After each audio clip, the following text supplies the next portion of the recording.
Hari Minggu pukul 2.30 pagi ini kita sudah bisa evakuasi tanah longsor yang tadi kita lihat di kanan kita ini, tanah longsor tadi, dan kita evakuasi dengan alat berat dan semuanya sudah kita bersihkan dengan air pemadam kebakaran.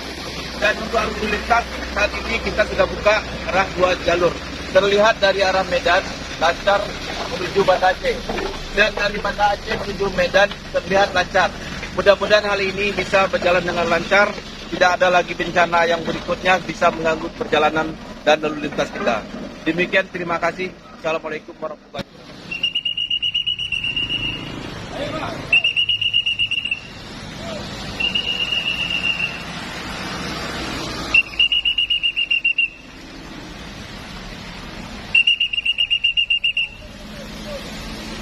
Ayo.